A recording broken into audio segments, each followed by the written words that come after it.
এই আসামিরা অবৈধভাবে বিপুল বিত্ত বিভবের মালিক হয়েছেন, দেশে এবং বিদেশে সেগুলো পাচার করেছেন।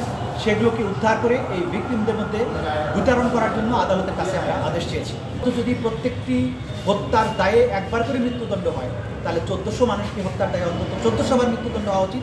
তো শেখ হাসিনার ব্যাপারে আমরা দেখিয়েছি যে তার মিটিগেটিং কোনো ফ্যাক্টর নেই, প্রত্যেকটি ফ্যাক্টর হচ্ছে অ্যাগ্রেভেটিং ফ্যাক্টর।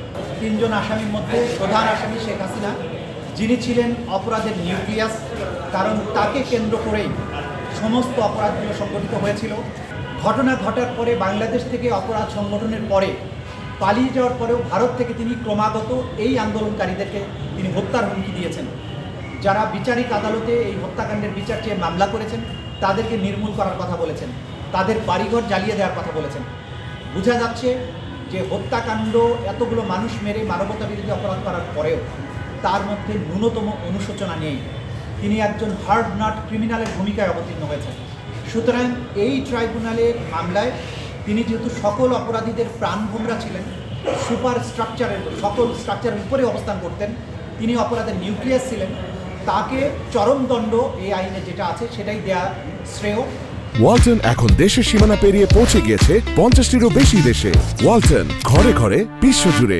যেহেতু অন্তত যদি প্রত্যেকটি হত্যার দায়ে একবার করে মৃত্যুদণ্ড হয়, তাহলে 1400 মানুষকে হত্যার দায়ে অন্তত 1400 বার মৃত্যুদণ্ড হওয়া উচিত। কিন্তু যেহেতু হিউম্যানলি এটা পসিবল না, অন্তত তাকে যদি একবার চরমদণ্ড না দেওয়া হয়, এটা অবিচার করা হবে। আইনে মিটিগেটিং ফ্যাক্টর বলে একটা কথা থাকে, যে তার কিছু কর্মকাণ্ড যদি এমন হয় যার প্রেক্ষিতে আদালত বিবেচনা করতে পারেন এই ভালো কাজগুলো তিনি করেছেন, তার শাস্তি কমানো যেতে পারে। কিন্তু শেখ হাসিনার ব্যাপারে আমরা দেখিয়েছি যে তার মিটিগেটিং কোনো ফ্যাক্টর নেই, প্রত্যেকটি ফ্যাক্টর হচ্ছে অ্যাগ্রেভেটিং ফ্যাক্টর।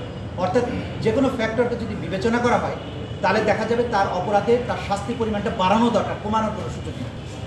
দ্বিতীয় আসামি আসাদুজ্জামান খান কামাল, তিনি গ্যাং অফ 4-এর সদস্য ছিলেন।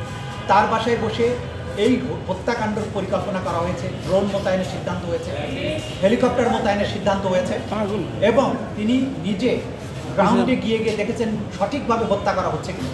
তাকে ভিডিও দেখানো হয়েছে, তিনি বলেছেন যে গুলি করি, তাকে যখন বলা হয়েছে যে গুলি করি একটা মরে একটাই যায়, বাকিটি যায় না স্যার। অর্থাৎ তিনি জানতেন যে গুলি করে মানুষ মারা হচ্ছে, এবং সেই মারার বিষয়টা ভিডিওতে দেখানোর পরে তিনি তাদেরকে আরও ফার্দার কীভাবে মারা যায় সেভাবে ডাইরেকশন দিয়েছেন, তাদেরকে শাস্তি দেওয়ার, তাদের প্রতিরোধ করার কোনো ব্যবস্থা করেননি। এর বাইরে তিনি সাংবাদিক সম্মেলন করে শিশুদেরকে যখন মারা হচ্ছে, 233 জন শিশু মারার বর্ণনা আছে, সাংবাদিকরা প্রশ্ন করেছেন, তখন তিনি বলেছেন এরা শিশু না, এদের বয়স বেশি হয়ে গেছে। অর্থাৎ হত্যাকাণ্ডকে তিনি জাস্টিফাই করেছেন, শিশু হত্যা তো আছেই, হত্যাকাণ্ডগুলোকেই তিনি জাস্টিফাই করেছেন। তার ব্যাপারেও কোনো রকমের অনুকম্পা দেখানোর সুযোগ নেই। কমান্ড স্ট্রাকচারে তিনি দ্বিতীয় পজিশনে ছিলেন, পুলিশ বাহিনীর উপরে তিনি ছিলেন, বিজিবি এবং পুলিশের সর্বময় কর্মকর্তা তিনি ছিলেন, মন্ত্রী ছিলেন। সে কারণে তার ব্যাপারেও আমরা চরম দণ্ড দেওয়ার কথা বলেছি। অ্যাপ্রুভারের ব্যাপারে বলেছি যে তিনি যেহেতু আইন অনুযায়ী আদালতকে তথ্য দিয়ে সাহায্য করেছেন, সত্য উদ্ঘাটনে সাহায্য করেছেন, তার ব্যাপারে আদালত যে দৃষ্টিভঙ্গি নেবেন সেটা আদালতের ব্যাপার।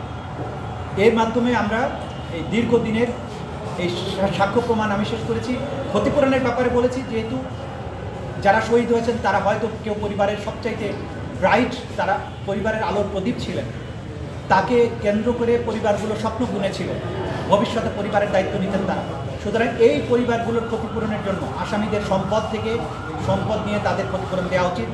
যারা চোখ হারিয়েছেন, হাত হারিয়েছেন, পা হারিয়েছেন, তাদেরকে এই ক্ষতিপূরণ দেওয়া উচিত। এই আসামিরা অবৈধভাবে বিপুল বিত্ত বিভবের মালিক হয়েছেন, দেশে এবং বিদেশে সেগুলো পাচার করেছেন। সেগুলোকে উদ্ধার করে এই ভিকটিমদের মধ্যে বিতরণ করার জন্য আদালতের কাছে আমরা আদেশ চেয়েছি।